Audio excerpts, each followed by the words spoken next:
اللہ تعالی وبرکاتہ۔ درود شریف پڑھے۔ اللہم صلی علی سیدنا شفیعنا حبیبنا کریمنا نبینا مولانا محمد بارک وسلم صلو علیہ الصلوۃ والسلام علیک یا سیدی یا حبیبی یا رسول اللہ صلی اللہ تعالی علیہ وسلم۔ آج کے درس میں حضور علیہ الصلوۃ والسلام کو بشر یا بھائی کہنا، اس سلسلے میں قرآن شریف اور حدیث شریف اور علماء فقہا کا کیا کہنا ہے وہ باتیں بیان ہوں گی، ساتھ ہی ساتھ بشر پر جو اعتراض ہے وہ اعتراض اور اس کے جوابات انشاءاللہ۔ عقیدہ یہ رکھنا چاہیے نبی کے بارے میں کہ نبی وہ انسان مرد ہیں جن کو اللہ نے احکام شرعیہ کی تبلیغ کے لیے بھیجا۔ یہ نبی کی ڈیفینیشن ہے، تعریف ہے۔ نبی انسان ہوگا، ساتھ ہی ساتھ مرد، لہٰذا نبی نہ تو غیر انسان ہو اور نہ عورت۔ انسان کے علاوہ کوئی دوسری چیز یعنی جن وغیرہ یہ نبی نہیں ہو سکتے، اسی طرح کوئی عورت بھی نبی نہیں ہو سکتی۔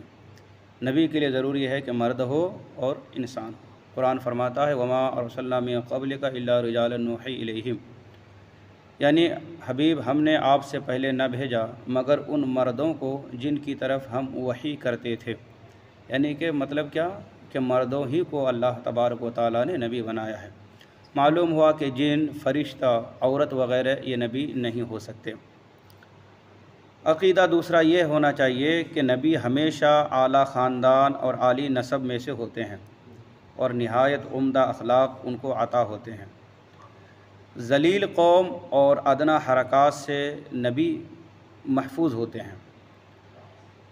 بخاری شریف جلد اول کے شروع میں ہے کہ جب ہرقل بادشاہ روم کے پاس حضور علیہ السلام کا فرمان عالی پہنچا کہ اسلم تسلم، یعنی اسلام لیا سلامت رہے گا، یہ حضور کی طرف سے روم کے بادشاہ کی طرف پیغام پہنچا تھا، تو اس بادشاہ نے ابو سفیان کو بلا کر حضور علیہ السلام کے متعلق کچھ سوالات کیا۔ پہلا سوال یہ تھا کہ کیف نسبہ فیکم، یعنی کہ تم میں ان کا خاندان اور نسب کیسا ہے۔ یعنی جس نبی کے بارے میں یہ لوگ بولتے ہیں تو وہ نبی چونکہ مکہ شریف کا ہے، ابو سفیان تم بھی مکے کے رہنے والے ہو، تو بتاؤ اس نبی کا خاندان کیسا ہے۔ تو کیا پتہ چلا کہ غیر کو بھی معلوم ہے کہ جو نبی ہوگا تو اس کا خاندان اعلیٰ خاندان ہوگا۔ ابو سفیان نے کہا ہوا فینا ذو نسب، وہ ہم میں نہایت اعلیٰ خاندان کے ہیں، یعنی قریشی ہیں، ہاشمی ہیں صلی اللہ علیہ وسلم۔ اس کے جواب میں روم کے بادشاہ ہرقل نے کہا وَكَذَلِكَ الرُّسُلُ تَبْعَثُ فِي قَوْمِهَا، یعنی ہمیشہ انبیاء کرام اعلیٰ قوم اور اعلیٰ خاندان میں بھیجے جاتے ہیں، جس سے معلوم ہوا کہ انبیاء کرام اعلیٰ خاندان میں تشریف فرما ہوتے ہیں۔ بعض لوگ کہتے ہیں کہ ہر قوم میں نبی آئے، یعنی معاذ اللہ بھنگیوں، چماروں، ہندوؤں، بدھ، جینی وغیرہ میں انہی کے قوم سے آئے، لہذا لال گرو، کرشن، گوتم بدھ وغیرہ چونکہ نبی تھے اس لیے ان کو برا نہ کہو۔ بہت سے لوگ ایسے کہتے ہیں معاذ اللہ، اور وہ دلیل کیا دیتے ہیں؟ قرآن فرماتا ہے لِكُلِّ قَوْمٍ ہاد، یعنی ہر قوم میں ہادی ہیں۔ تو بدھ یہ بھی ایک قوم ہے، جین یہ بھی ایک قوم ہے، ہندو یہ بھی ایک قوم ہے، لہٰذا ان کی طرف بھی کوئی نبی ہیں۔ یہ لوگ اس آیت سے اس کا غلط ترجمہ بیان کر کے لوگوں کو جو ہے ان کا ایمان اور عقیدہ لوٹتے ہیں، اور یہ بھی کہتے ہیں کہ عورتیں بھی نبی ہوئی ہیں، کیونکہ حضرت موسیٰ کی والدہ اور حضرت مریم کو وحی ہوئی، اور جس کو وحی ہو وہ نبی ہے۔ قرآن میں ہے وَأَوْحَيْنَا إِلَىٰ أُمِّ مُوسَىٰ وغیرہ، لہذا یہ عورتیں نبی ہیں۔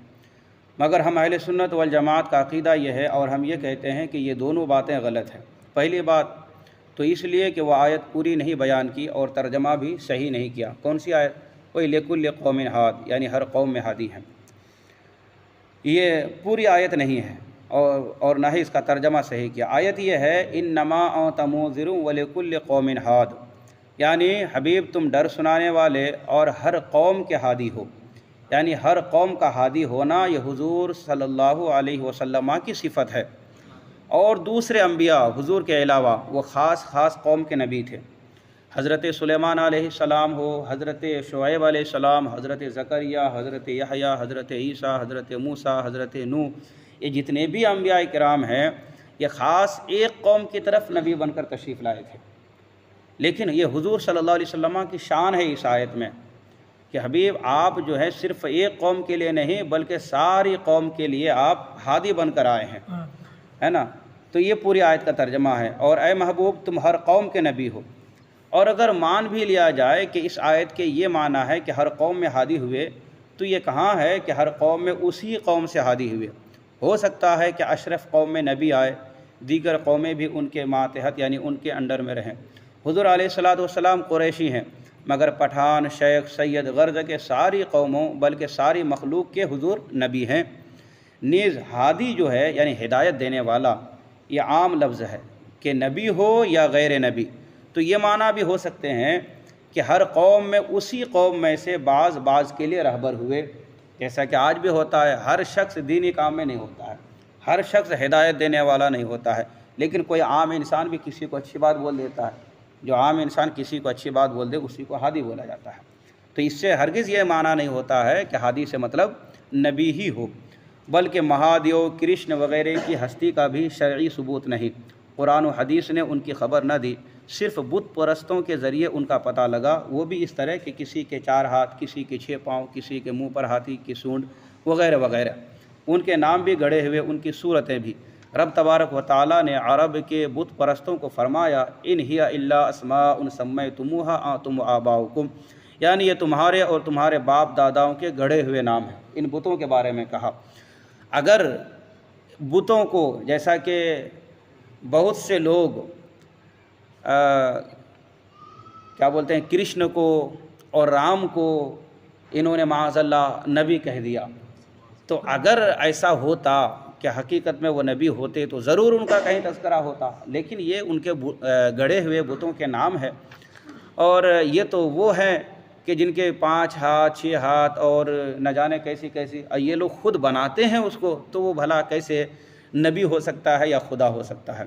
جبکہ ان کے ہونے کا ہی یقین نہیں تو انہیں نبی مان لینا کون سی عقل مندی ہے؟ ہاں، دوسری بات یہ جو لوگ کہتے ہیں کہ عورتیں بھی نبی ہو سکتی ہیں، اور دلیل کیا کہ حضرت موسیٰ علیہ السلام کی ماں کی طرف وحی ہوئی، اور حضرت عیسیٰ علیہ السلام کی ماں یعنی حضرت مریم کی طرف وحی ہوئی، اور جس کی طرف وحی ہوتی ہے وہ نبی ہوتا ہے۔ یہ دلیل دیتے ہیں۔ یہ قول بھی غلط ہے، اس لیے غلط ہے کہ حضرت موسیٰ کی والدہ ماجدہ کے دل میں القاء یا الہام کیا گیا تھا، جسے قرآن نے اوحینا سے تعبیر کیا، یعنی کہ ہم نے وحی کی۔ حقیقت میں یہ معنی کیا ہے کہ ہم نے ان کے دل میں بات ڈالی یا ہم نے ان کو الہام کیا۔ وحی بمعنی الہام بھی آتی ہے، جیسے قرآن میں ہے وَأَوْحَىٰ رَبُّكَ إِلَى النَّحْلِ، آپ کے رب نے شہد کی مکھی کے دل میں یہ بات ڈال دی۔ تو بتائیے اگر وحی کا معنی اگر وہ معنی ہو کہ جس کی طرف بھی وحی کا لفظ بولا جائے وہ نبی ہو، تو کیا معاذ اللہ شہد کی مکھی بھی نبی ہو سکتی ہے؟ نہیں ہو سکتی ہے۔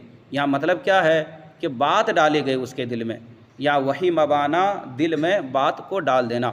حضرت مریم کو وہ وحی تبلیغی نہ تھی، اور نہ وہ وحی تبلیغی احکام کے لیے بھیجے گئے تھے۔ نیز فرشتے کا ہر کلام وحی نہیں، اور ہر وحی تبلیغی نہیں ہوتی ہے۔ بعض صحابہ نے ملائکہ کی باتیں سنی، یعنی فرشتوں کی بات سنی، اور بوقت موت یعنی موت کے وقت اور قبر اور حشر میں سب لوگ فرشتوں سے کلام کریں گے، حالانکہ سب نبی نہیں ہیں۔ حضور مفتی احمد یار خان نعیمی فرماتے ہیں کہ اس بارے میں مزید تحقیق ہماری کتاب شان حبیب الرحمن میں بتایا گیا ہے۔ اچھا، کوئی شخص اپنی عبادت اور اعمال سے نبوت نہیں پا سکتا ہے، یعنی کہ کوئی اگر یہ چاہے کہ میں بہت زیادہ عبادت کر کے نبی ہو جاؤں تو ایسا نہیں ہو سکتا۔ نبی ہونا یہ صرف اللہ تبارک و تعالیٰ کی عطا ہے۔ اللہ عالم حیث یجعل رسالتہ، اللہ خوب جانتا ہے کہ جہاں اپنی رسالت رکھے۔ اور غیر نبی چاہے غوث ہو یا قطب ہو، ابدال ہو یا کچھ اور ہو، نہ تو نبی کے برابر ہو سکتا ہے نہ اس سے بڑھ سکتے ہیں۔ نبی کے علاوہ چاہے کوئی کتنی بھی عبادتیں کر لے، کتنے بھی اعلیٰ مقام پہ پہنچ جائے، لیکن ہرگز نبی کے درجے کو نہیں پہنچ سکتے ہیں۔ یہ باتیں خاص خیال میں رہے۔ اب پہلا باب اس بیان میں کہ نبی علیہ الصلوۃ والسلام کو بشر یا بھائی وغیرہ کہنا یہ حرام ہے۔ نبی بشر کے جن سے بشر میں آتے ہیں، یعنی کہ بشر ہی کے کیٹیگری میں آتے ہیں، اور انسان ہی ہوتے ہیں، جن یا فرشتہ نہیں ہوتے۔ یہ دنیاوی احکام ہیں، ورنہ بشریت کی ابتدا آدم علیہ السلام سے ہوئی، کیونکہ وہی ابو البشر ہیں، اور حضور علیہ السلام اس وقت نبی ہیں جبکہ آدم علیہ السلام آب و گل میں تھے۔ خود حضور فرماتے ہیں کیا کنت نبی و آدم بین الماء والطین، کہ اس وقت حضور نبی ہیں، بشر نہیں۔ سب کچھ صحیح، لیکن ان کو بشر یا انسان کہہ کر پکارنا، یا حضور علیہ السلام کو یا محمد یا اے ابراہیم کے باپ یا وغیرہ دوسرے الفاظ سے یاد کرنا، یہ حرام ہے۔ حضور کو نام لے کے نہیں پکار سکتے، اور اگر اہانت یعنی کہ ذلیل کی نیت سے، بے عزتی کی نیت سے پکارے تو فرمایا کہ پھر کافر ہو جائے گا انسان۔ عالمگیری وغیرہ کتب فقہ میں ہے کہ جو شخص حضور علیہ السلام کو حاضر رجل کا مطلب ہوتا ہے یہ مرد، یہ لفظ حاضر رجل اہانت کی نیت سے کہے، یعنی حضور کی بے عزتی کی نیت سے کہے، تو فرمایا گیا عالمگیری میں کہ ایسا شخص کافر ہو جائے گا۔ بلکہ حضور کو کیسے پکارنا ہے؟ یا رسول اللہ، یا حبیب اللہ، یا شفیع المذنبین وغیرہ عظمت کے کلمات سے یاد کرنا لازم ہے۔ اب بہت سے شعراء حضرات اپنے شعر میں محمد لکھ دیتے ہیں، ہے نا۔ اعلیٰ حضرت نے بھی بہت جگہ شعر میں لکھا خدا کی رضا چاہتے ہیں دو عالم، خدا چاہتا ہے رضائے محمد، یہاں اعلیٰ حضرت نے تو لکھا۔ اسی طرح بہت سے شعراء اپنے کلام میں، اپنے نعت میں حضور کا نام لکھ دیتے ہیں، تو پھر اس کا کیا حکم ہوگا؟ حالانکہ مسئلہ کیا ہے کہ حضور کو نام سے پکارنا یہ جائز نہیں ہے۔ تو شعراء حضرات جو اپنے شعر میں یا محمد لکھتے ہیں، اس سے مراد علمی نہیں ہوتے بلکہ لغوی معنی کے اعتبار سے استعمال کرتے ہیں، جیسے کہ یا مصطفیٰ یا مجتبی، یعنی کہ یہاں جو مطلب ہے یہ حضور کے نام کا جو معنی ہے نا، وہ معنی مراد لے کر یہ حضور کا نام وہاں اپنے شعر میں شعراء حضرات لکھتے ہیں۔ اب ان کے دل میں جو ہے حضور کی اہانت یعنی حضور کی بے عزتی، حضور کا درجہ کم دکھانا ہرگز نہیں ہوتا۔ اگر ایسا ہوتا تو یہ حضور کی نعت کیوں لکھتے ہیں؟ حضور کی نعت لکھ رہے حضور کی محبت میں، اور وہاں پہ جو حضور کا نام لیتے ہیں تو صرف وزن شعری کے لیے کہ شعر کا وزن گرنے نہ پائے، اس وجہ سے۔ اسی طرح جو کہے کہ واہ کیا جود و کرم ہے شہ بطحا تیرا، ہے نا، یہاں تیرا کا لفظ آیا، جیسے اے آقا میں تیرے قربان، اے ماں تو کہاں ہے، اے اللہ تو ہم پر رحم فرما۔ اس تو اور تیرے کی حیثیت کچھ اور ہے نا۔ حالانکہ تیرا جو ہے یہ چھوٹے کے لیے بولا جاتا ہے، بڑے کے لیے آپ کا لفظ استعمال کیا جاتا ہے اردو میں، لیکن بہت سے نعتوں میں ہوتا ہے کہ تیرا کا لفظ استعمال ہوتا ہے نا۔ تو وہاں تیرا سے مراد کیا ہے؟ وزن شعری کے لیے، اور انتہائی ناز کا کلمہ ہے یہ۔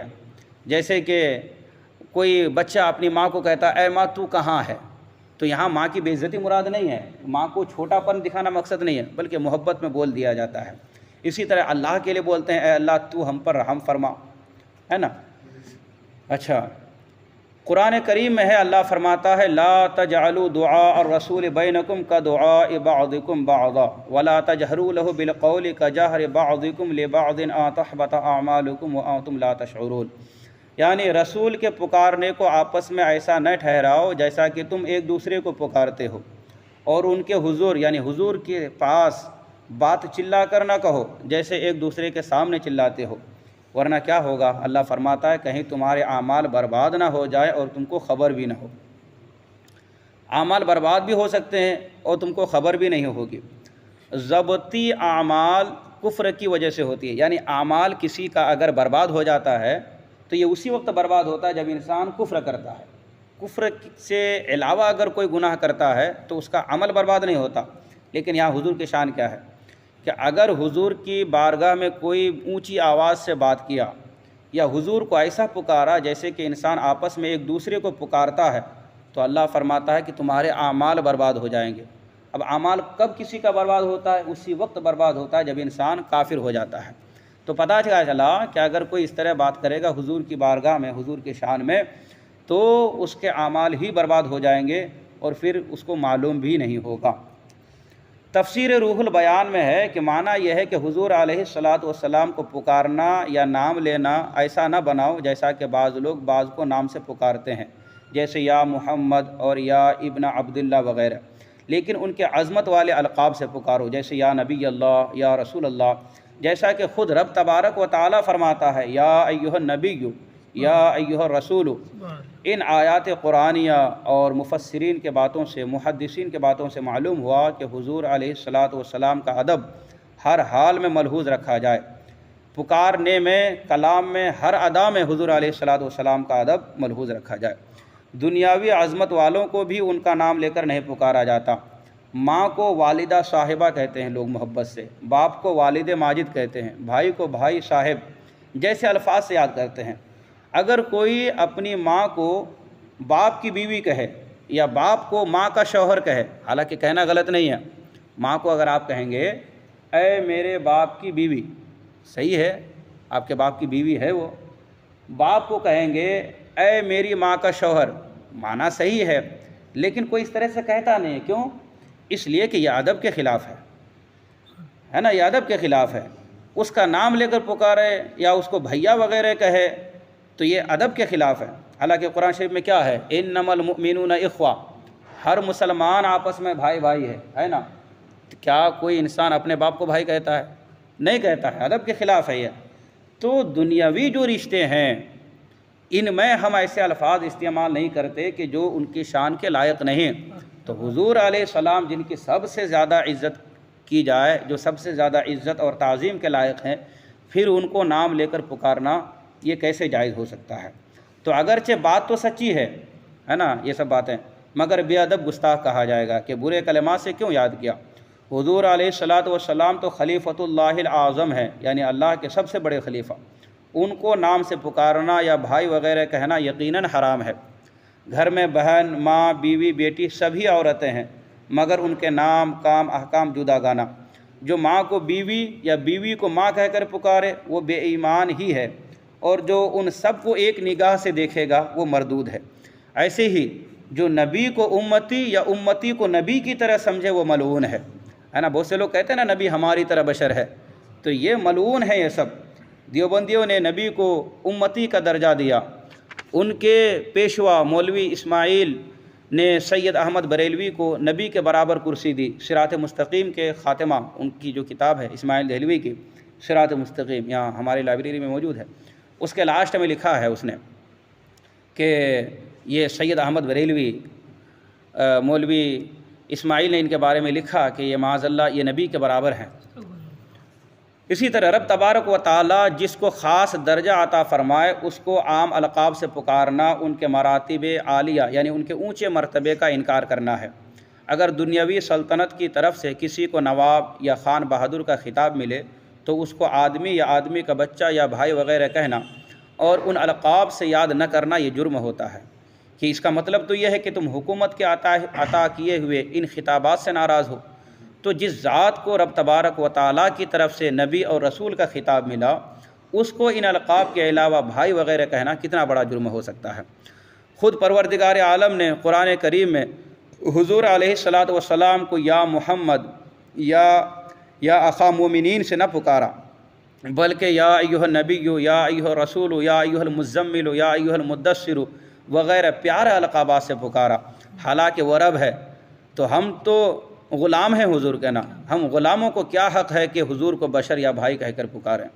جب رب حضور کو نام لے کے نہیں پکار رہا ہے، رب حضور کو یہ نہیں کہہ رہا ہے کہ اے مومنوں کے بھائی، وہ رب تو اتنے پیارے القابات سے یاد فرما رہا ہے، تو پھر ہم تو حضور کے غلام ہیں، ہمیں کہاں حق پہنچتا ہے کہ ہم حضور کو اپنی طرح بھائی کہیں یا اپنی طرح بشر کہیں؟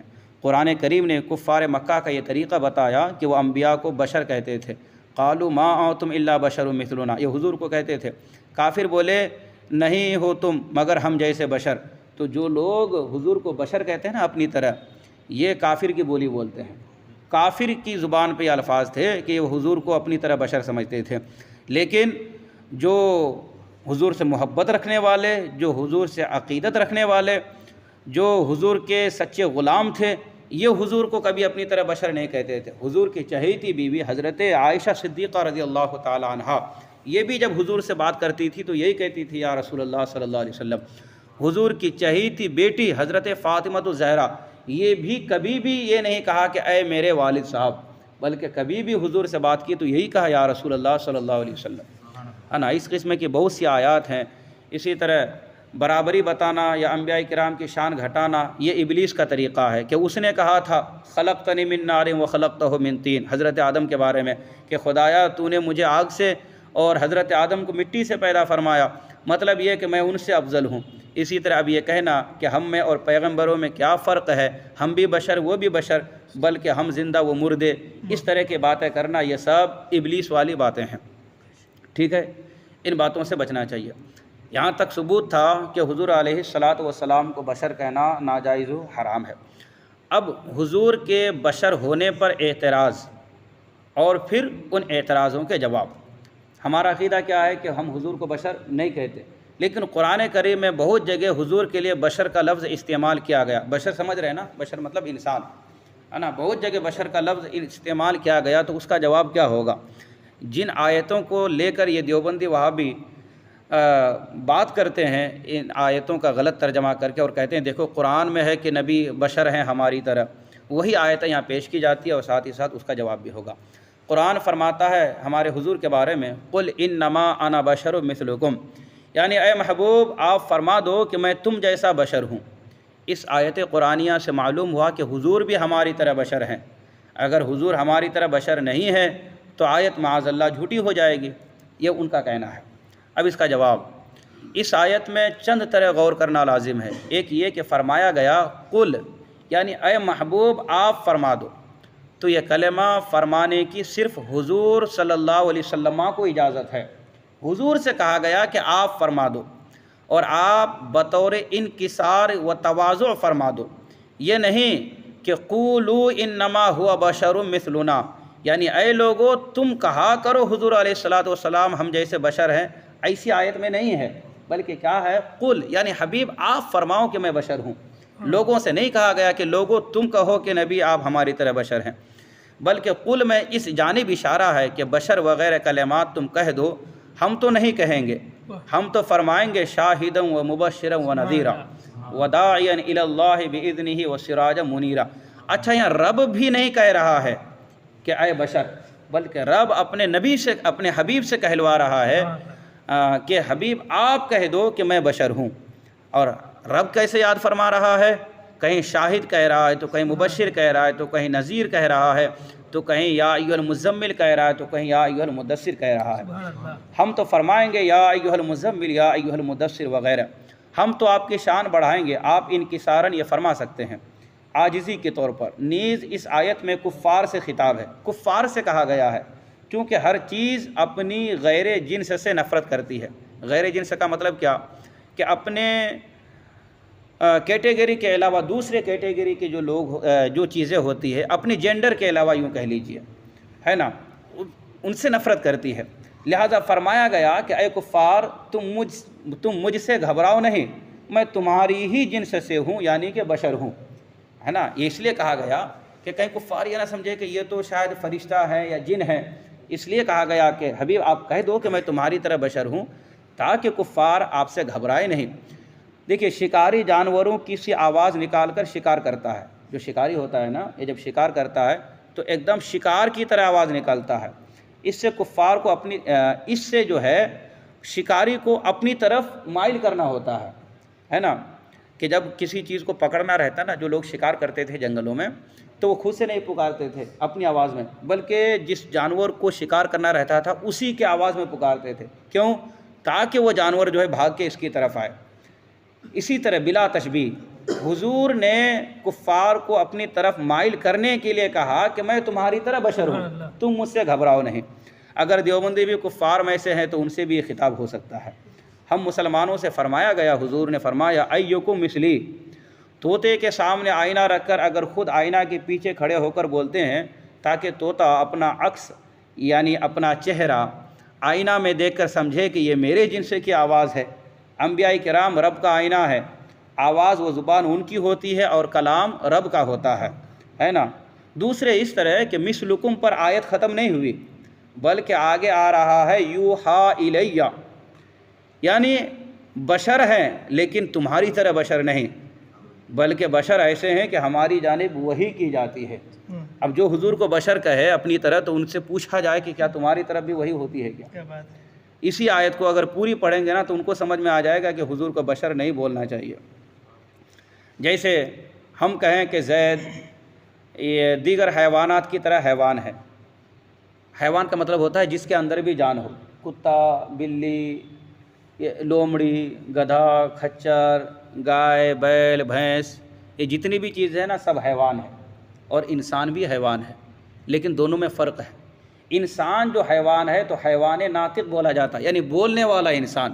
کتا، بلی وغیرہ یہ سب ہماری جیسے بات نہیں کر سکتے، لہذا آیت میں سے تھوڑا سا حصہ لے لینا اور اس سے یہ کہنا کہ دیکھو ہماری طرح ہیں، تو ان سے کہا جائے کہ جس طرح سے کتا بلی وغیرہ حیوان ہے اسی طرح تم بھی حیوان ہو، لیکن فرق کیا ہے؟ تم حیوان ناطق ہو، یا آگے والی قید یعنی بولنے والے ہو۔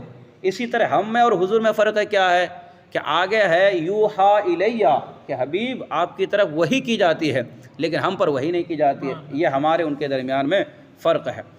تو بولنے کی قید نے انسان کو دوسرے حیوانات میں ذاتی فرق پیدا کر دیا۔ اس قید سے انسان اشرف المخلوقات انسان ہوا اور دوسرے حیوانات یہ اور چیز ہو گئے۔ اسی طرح وحی کی صفت نے نبی اور امتی میں بہت بڑا فرق بتا دیا۔ حیوان اور انسان میں صرف ایک درجے کا فرق ہے، وہ کیا ہے؟ بولنے کا، ورنہ کھانا ہم بھی کھاتے ہیں، کھانا وہ بھی کھاتے ہیں، سوتے ہم بھی سوتے وہ بھی، صرف ایک درجے کا فرق ہے وہ بولنے کا۔ لیکن بشریت اور شان مصطفیٰ میں 27 درجے کا فرق ہے، 20 پر 7 درجے کا فرق ہے۔ کیسے فرق ہے؟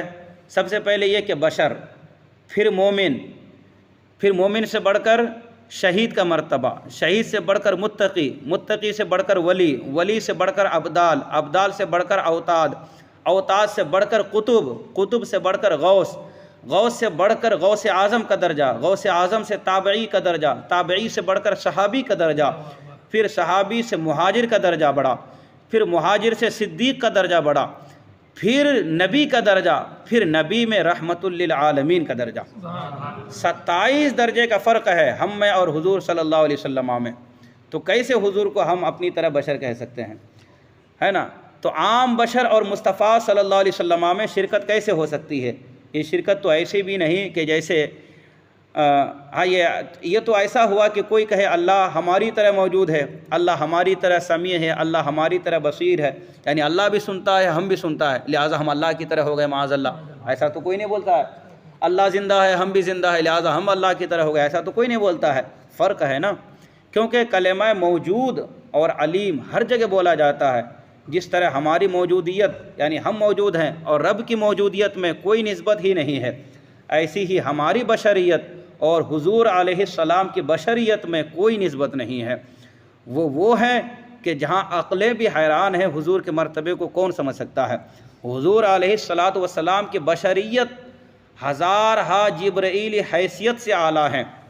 تیسرے اس طرح کہ قرآن کریم میں ہے مثل نورہ کمشکاۃ فیہا مصباح، یعنی رب کے نور کی مثال ایسی ہے جیسے ایک طاق کہ اس میں چراغ ہے۔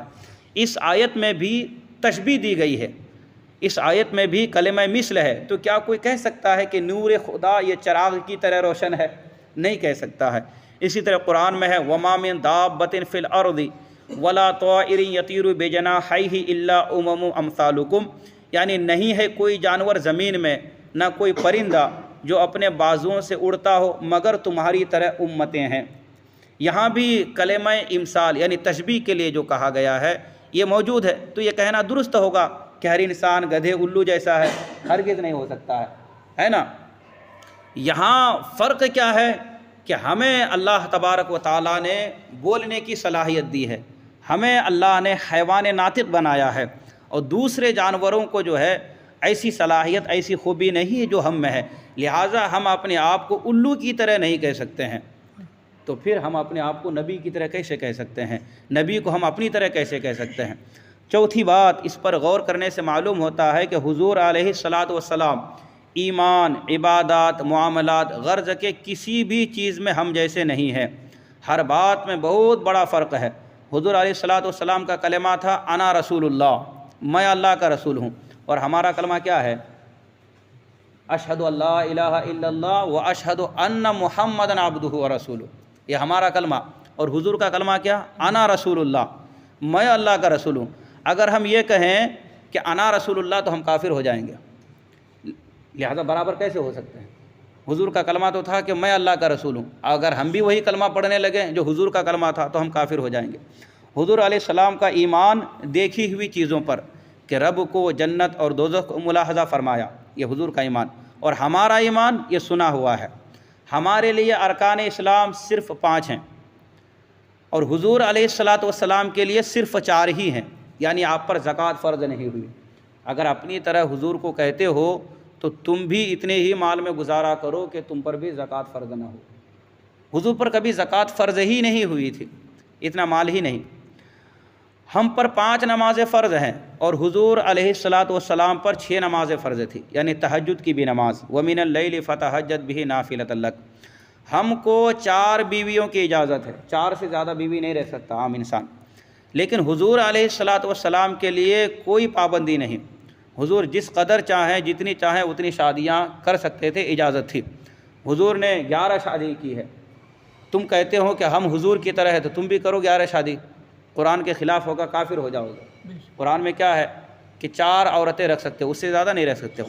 ہماری بیویاں ہمارے مرنے کے بعد دوسرے سے نکاح کر سکتی ہیں، مگر حضور علیہ السلام کی پاک بیویاں سب مسلمانوں کی مائیں ہیں۔ قرآن میں ہے وَأَزْوَاجُهُ أُمَّهَاتُهُمْ، کسی کے نکاح میں وہ نہیں آ سکتی ہے۔ وَلَا تَنكِحُوا أَزْوَاجَهُ مِن بَعْدِهِ أَبَدًا، ہمارے بعد ہماری میراث تقسیم ہوتی ہے اور حضور کی میراث نہیں بڑھتی ہے۔ ہمارا پیشاب پاخانہ یہ ناپاک ہے اور حضور علیہ السلام کے فضلات شریفہ یہ امت کے لیے پاک ہے نا۔ ایک روایت میں آتا ہے حضور علیہ السلام کے خادم خاص تھے، حضور کی غالباً طبیعت علیل تھی، تو حضور نے کسی برتن میں پیشاب فرمایا اور کہا کہ اسے لے جا کر باہر کہیں پہ پھینک دینا۔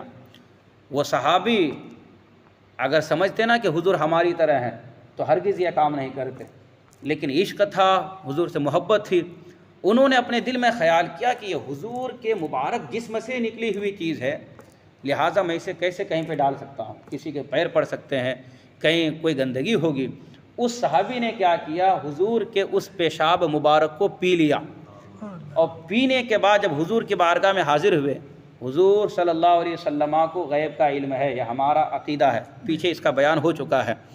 حضور نے دیکھتے ہی مسکرایا اور فرمایا اسے پھینک آئے ہو؟ کہا نہیں حضور میں اسے پی لیا ہے۔ حضور نے فرمایا کہ آج کے بعد تمہارے پیٹ میں کبھی بھی درد نہیں ہوگا۔ وہ صحابی کہتے ہیں کبھی میرے پیٹ میں درد بھی نہیں ہوا۔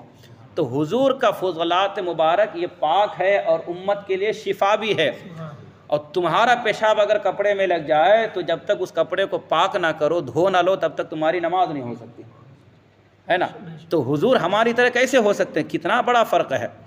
یہ تو شرعی احکام میں فرق بتائے گئے، ورنہ لاکھوں معاملات میں بہت بڑا فرق ہے امت میں اور حضور میں۔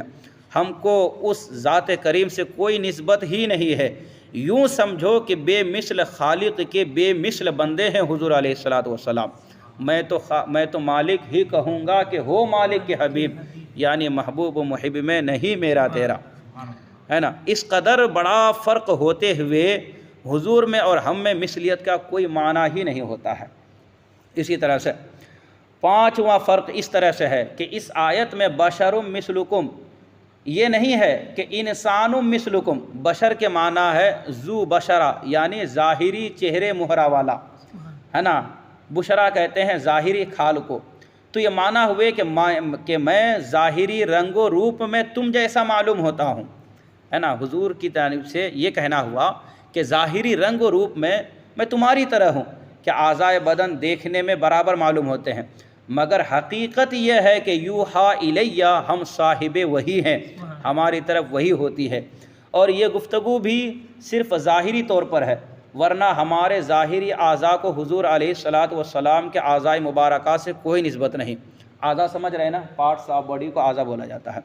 قدرت الہی تو دیکھو، منہ کا لعاب شریف کھاری کنویں میں پڑے تو پانی کو میٹھا کر دے، حدیبیہ کے خشک کنویں میں اگر پڑ جائے تو پانی پیدا کر دے، حضرت جابر کے ہانڈی میں اگر حضور کا لعاب پڑ جائے تو شوربہ اور بوٹیاں بڑھا دے، یعنی گوشت کے ٹکڑے، آٹے میں پڑے تو آٹے میں برکت ہو جائے، اور حضرت صدیق اکبر کے پاؤں میں پہنچ کر سانپ کے زہر کو حضور کا تھوک دور کر دے، عبداللہ ابن عتیق کے ٹوٹے ہوئے پاؤں میں حضور کا لعاب دہن پہنچ کر ٹوٹی ہوئی ہڈی کو جوڑ دے، اور حضرت علی کی دکھتی ہوئی آنکھ میں لگے تو حضرت علی کو زندگی بھر کے لیے اس آنکھ سے ان کی پریشانی کو ختم کر دے۔ آج 1000 روپیہ کی دوا بھی اس قدر اثر نہیں رکھتی جتنی اثر کے حضور کے تھوک مبارک میں ہے۔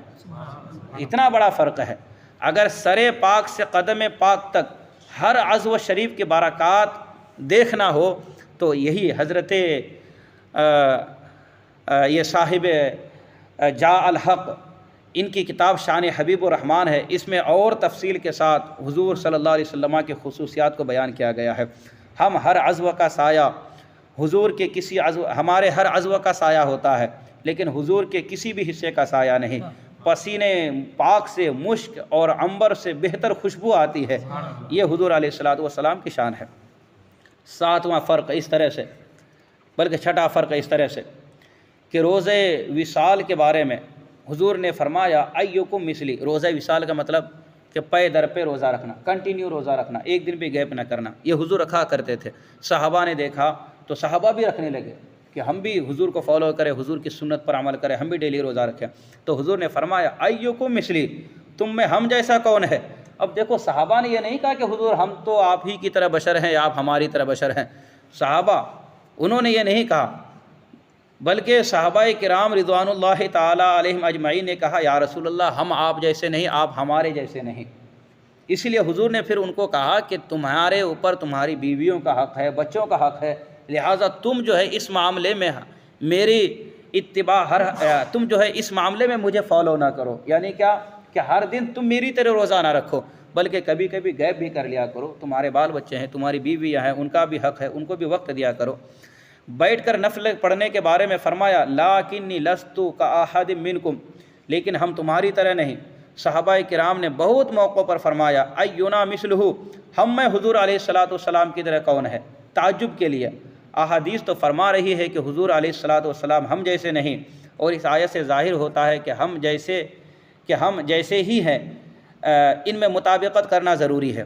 وہ اسی طرح ہو سکتی ہے کہ آیت میں تعویل کی جائے۔ یہ کون سی آیت؟ یہی انما انا بشر مثلکم، ہے نا۔ وہ تعویل کیا ہوگی کہ حضور علیہ السلام بشر ہیں ضرور، لیکن ساتھ ہی ساتھ یہ کہ ہماری طرح بشر نہیں ہے۔ ہماری بشریت میں اور حضور کی بشریت میں بہت بڑا فرق ہے۔ 7ویں بات سورہ مریم میں کاف ہا یا عین صاد کے تحت حضور علیہ السلام کی 3 صورتیں بیان ہوئی، صورت بشری، صورت حقیقی، صورت ملکی۔ بشریت کا ذکر انما انا بشرم، حقی کا ذکر من رآنی فقد رأى الحق، یعنی جس نے ہم کو دیکھا حق کو دیکھا، اور صورت ملکی کا ذکر فرمایا کہ لی مع اللہ وقت، یعنی بعض وقت ہم کو اللہ سے وہ قرب ہوتا ہے کہ نہ اس میں مقرب فرشتہ کی گنجائش ہے نہ مرسل نبی کی۔ معراج میں سدرہ پہنچ کر طاقت جبرائیل ختم ہو گئی، مگر حضور علیہ السلام کی بشری طاقت کی ابھی ابتدا تھی۔ اس آیت میں محض ایک صورت کا ذکر ہے۔ پھر ایک فرق اس طرح سے کہ بشرم مثلم میں یہ تو فرمایا کہ ہم تم جیسے بشر ہیں، یہ نہیں فرمایا کہ کس چیز میں ہم تم جیسے ہیں۔ یعنی جس طرح تم محض بندے ہو، خدا نہیں، نہ خدا کے بیٹے، نہ خدا کی صفات سے موصوف، اسی طرح میں عبداللہ ہوں، اللہ نہیں ہوں، ابن اللہ نہیں ہوں۔ یہ حضور نے کیوں فرمایا، کیوں حضور سے کہلوایا گیا؟ اس کی وجہ یہ ہے کہ عیسائیوں نے چند معجزات دیکھے حضرت عیسیٰ علیہ السلام سے، تو کیا کہہ دیا؟ حضرت عیسیٰ کو ابن اللہ کہہ دیا، کہ حضرت عیسیٰ علیہ السلام کو عیسائی اللہ کا بیٹا کہتے ہیں۔ کیوں کہتے ہیں؟ اس لیے کہ انہوں نے چند معجزات دیکھ لیے تھے۔ تو حضور سے کہلوایا گیا کہ حضور آپ تو سراپا معجزہ ہیں، آپ کہہ دیجئے، اعلان کر دیجئے کہ میں بشر ہوں، میں اللہ نہیں ہوں، اللہ کا بیٹا نہیں ہوں۔ تو یہاں جو کہا گیا، کہلوایا گیا، تو اس لیے کہ تاکہ کوئی عیسائیوں کی طرح حضور کو بھی اللہ کا بیٹا نہ کہہ دے۔ تم ہمارے صدہا معجزات دیکھ کر یہ نہ کہہ دینا کہ عبداللہ، تم ہمارے سینکڑوں معجزات دیکھ کر یہ نہ کہہ دینا یہ نہیں کہ اللہ کا بیٹا ہے یا اللہ ہے معاذ اللہ، بلکہ بشر سے یہ کہلوایا گیا کہ انا عبداللہ انا رسول اللہ، کہ میں اللہ کا بندہ ہوں اور اللہ کا رسول ہوں۔ اسی طرح سے تفسیر کبیر میں ہے کہ قصہ نوح میں ہے کہ نبی بشر اس لیے ہوتے ہیں کہ اگر فرشتہ ہوتے تو لوگ ان کے معجزات کو ان کی مل کی طاقت پر محمول کرتے۔ آپ جب بشر ہو کر یہ معجزات دکھاتے ہیں تو ان کا کمال معلوم ہوتا ہے، غرض کہ انبیاء کی بشریت ان کا کمال ہے۔ لہٰذا آیت میں مقصد یہ ہے کہ ہم تم جیسے بشر ہو کر ایسے کمالات دکھاتے ہیں، اگر تم بھی ہماری طرح بشر ہو تو تم بھی دکھاؤ، لیکن تم نہیں دکھا سکتے اس لیے کہ تم ہماری طرح نبی نہیں ہو۔ پھر ایک فرق اس طرح سے بھی کہ بہت سے الفاظ وہ ہیں جو پیغمبر اپنے لیے استعمال فرما سکتے ہیں اور وہ ان کا کمال ہے، مگر دوسرا کوئی ان کی شان میں یہ کہے تو گستاخی ہے۔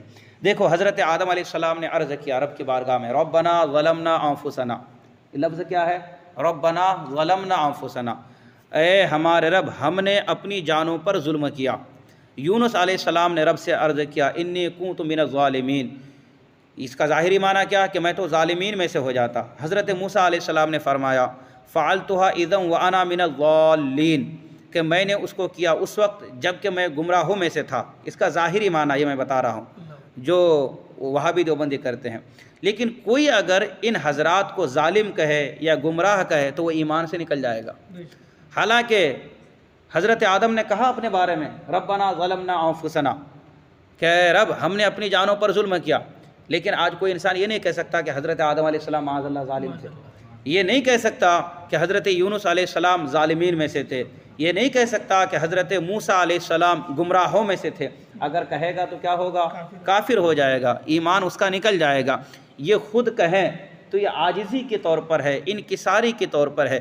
اسی طرح سے بشر کا بھی لفظ ہے، حضور کہیں یہ حضور کے لیے جائز ہے، لیکن کوئی عام انسان اگر اس کو حضور کے لیے کہے تو وہ ہرگز جائز نہیں ہو سکتا۔ اسی طرح دوسرا اعتراض، حضور علیہ السلام نے اپنے بارے میں فرمایا وَأَكْرِمُوا أَخَاكُمْ، تم اپنے بھائی یعنی ہمارا احترام کرو، جس سے معلوم ہوا کہ حضور علیہ السلام ہمارے بھائی ہیں، مگر بڑے بھائی ہیں نہ کہ چھوٹے۔ کہ وہابی دیوبندی کہتے ہیں کہ حضور نے تو خود فرمایا کہ حضور نے کہا اکرموا اخاکم، اور قرآن فرماتا ہے وَإِلَىٰ مَدْيَنَ أَخَاهُمْ شُعَيْبًا وَإِلَىٰ ثَمُودَ أَخَاهُمْ صَالِحًا۔ ان آیات میں رب تبارک و تعالیٰ نے انبیاء کرام کو مدیون، سمود اور عاد کا بھائی فرمایا۔ معلوم ہوا کہ انبیاء امتیوں کے بھائی ہوتے ہیں، ہے نا، یہ ان کی طرف سے اعتراض بشر پر اور بھائی ہونے پر۔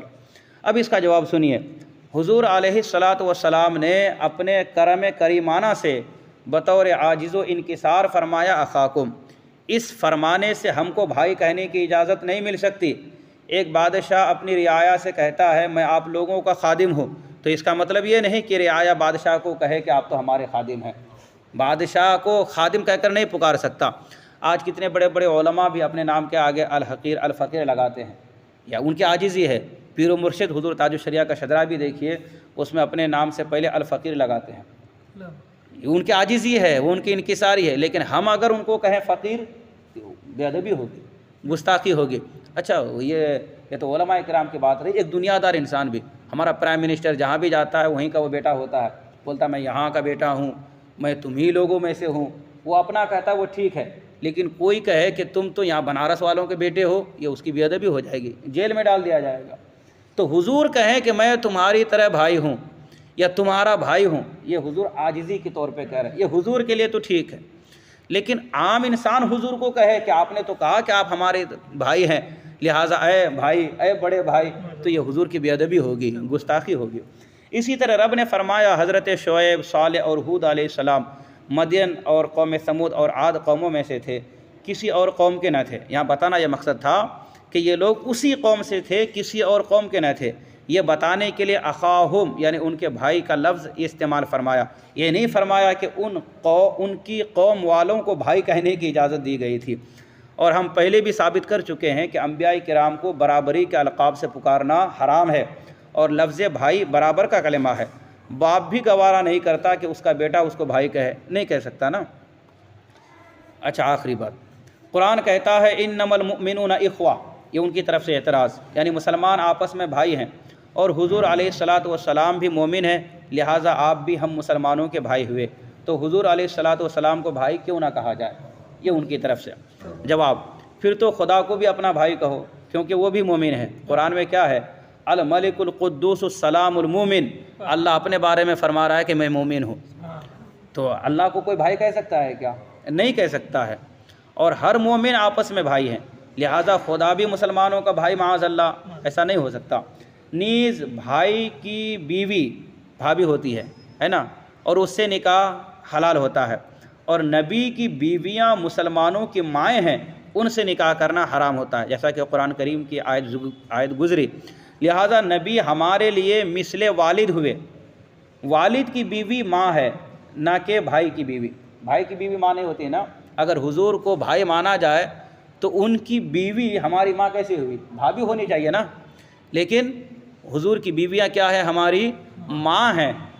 تو حضور علیہ السلام کیا ہوئے؟ شفقت کے اعتبار سے، ہم سے محبت کے اعتبار سے ایک باپ کا درجہ رکھتے ہیں حضور، لیکن باپ بھی نہیں کہہ سکتے، یہ بھی گستاخی ہے۔ ما کان محمد ابا احد من رجالکم، کہ یہ نبی جو ہے تم میں سے کسی کے باپ نہیں ہے، انکار کیا گیا ہے نا۔ لیکن شفقت کے اعتبار سے حضور علیہ السلام باپ کا درجہ رکھتے ہیں، اسی لیے حضور کی بیویاں ہمارے لیے ماں ہیں۔ جناب ہم تو مومن ہیں اور حضور علیہ السلام مکمل ایمان ہیں۔ قصیدہ بردہ شریف میں ہے فَالصِّدْقُ فِي الْغَارِ وَالصِّدِّيقُ لَمْ يَرَامَا، یعنی غار ثور میں صدق بھی تھا اور صدیق بھی تھے۔ حضور علیہ السلام اور عام مومنین میں صرف لفظ مومن کا اشتراک ہے، یعنی لفظ مومن میں برابر ہیں، حضور بھی مومن ہم بھی مومن، جیسے رب اور عام مومنین میں کہ رب بھی مومن اور عام انسان بھی مومن۔ نہ حقیقت مومن میں ہم میں اور حضور علیہ السلام میں بہت بڑا فرق ہے۔ حضور عین ایمان ہے اور ہم جو ہیں مومن ہیں۔ اس کی تفصیل جواب نمبر 1 میں جو ہے ابھی بیان ہوا۔ اسی طرح سے اور بھی ان کی جانب سے چند اعتراضات ہیں، لیکن وقت کافی ہو رہا ہے، انشاءاللہ اگلے درس میں اور کچھ اعتراضات ساتھ ہی ساتھ اس کے جواب آپ کے سامنے رکھے جائیں گے۔ اور وقت ملا تو یا رسول اللہ پکارنا، اور ہم جو نعرہ لگاتے ہیں نعرہ رسالت، اور اس کے جواب میں کیا یا رسول اللہ جو پکارتے ہیں، یہ پکارنے پر بھی بہت سے لوگوں کے اعتراض ہے، کہتے نہیں پکارنا چاہیے، یا رسول اللہ نہیں پکارنا، یا نبی اللہ نہیں پکارنا، صلاۃ والسلام نہیں پڑھنا۔ تو اگلے درس میں انشاءاللہ اس سلسلے میں بھی گفتگو ہوگی، آپ حضرات اپنے دوست احباب کے ساتھ ضرور تشریف لائیں۔ بسم اللہ الرحمن الرحیم، اللہم صلی علی سیدنا شفیعنا حبیبنا کریمنا نبینا مولانا محمد بارک وسلم، صلو علیہ الصلاۃ والسلام علیک یا سیدی یا حبیبی یا رسول اللہ صلی اللہ علیہ وسلم۔ الہ العالمین تیری دی ہوئی توفیق سے تیرے عاجز و گنہگار بندے تیرے مقدس گھر میں حاضری دے کر تیرے حبیب صلی اللہ علیہ وسلم کی شان بیان کی اور اس کو سنا گیا، مولا تعالیٰ اسے قبول فرما۔ یا الہ العالمین اس بابرکت محفل کو اپنی بارگاہ کرم میں قبولیت درجہ عطا فرما۔ مولا اس پرفتن دور میں ہمارے ایمان کی، اعمال کی، عقائد کی حفاظت فرما۔ جو باطل مذہب ہیں تیرے حبیب کی شان میں جو گستاخیاں کرتے ہیں، مولا ان کو صحیح سمجھ عطا فرما، انہیں ہدایت نصیب فرما۔ یا الہ العالمین جو سنی بھی راہ راست سے مولا تعالیٰ بھٹکے ہوئے ہیں، بالخصوص ہمارے نوجوان، مولا ان سب کو راہ راست کی ہدایت نصیب فرما، سب کو مولا اہدنا الصراط المستقیم پر چلا۔ صحابہ کرام کے عقیدے کے مطابق ہم سب کو عقیدہ رکھنے کی توفیق عطا فرما، بزرگان دین اولیاء کرام کے بتائی ہوئی باتوں پر عمل کی توفیق عطا فرما۔ مولا کریم تیرے حبیب کا ادب بجا لانے کی ہمیں توفیق عطا فرما۔ الہ العالمین ہمارے دلوں میں تیرے حبیب صلی اللہ علیہ وسلم کی سچی پکی محبت پیدا فرما، صحابہ کرام کی، اہل بیت اطہار کی، بزرگان دین اولیاء کرام کی الفت و محبت ہمارے سینوں میں پیدا فرما۔ مولا شریعت کے مطابق ہمیں زندگی بسر کرنے کی توفیق عطا فرما۔ یا اللہ تو کریم ہے، کل امت مسلمہ پر کرم فرما، تو رحیم ہے، مولا ہم سب پر رحم فرما، بالخصوص فلسطین کے کمزور مسلمانوں پر خاص اپنا رحم فرما۔ مولا کریم تو مسبب الاسباب ہے، ہر ممکن شے پر قادر ہے، مولا فلسطینی مسلمانوں کی غیبی امداد فرما، مولا انہیں کامیابی و کامرانی عطا فرما، ظالموں کو خائب و خاسر فرما، اسلام کا، سنیت کا، مسلک حق، مسلک اعلیٰ حضرت کا بول بالا فرما۔ یا الہ العالمین ہماری ایمان کی، اعمال صالحہ کے، عقائد کی حفاظت فرما۔ یا اللہ ایمان ہی کی حالت پر ہمارا خاتمہ بالخیر فرما۔ اللہم ربنا تقبل منا انکا انت السمیع العلیم وتب علینا انکا انت التواب الرحیم۔ سبحان ربک رب العزت عما یصفون وسلام علی المرسلین والحمد للہ رب العالمین۔ حق لا الہ الا اللہ محمد رسول اللہ۔ اللہ تعالی وبرکاتہ۔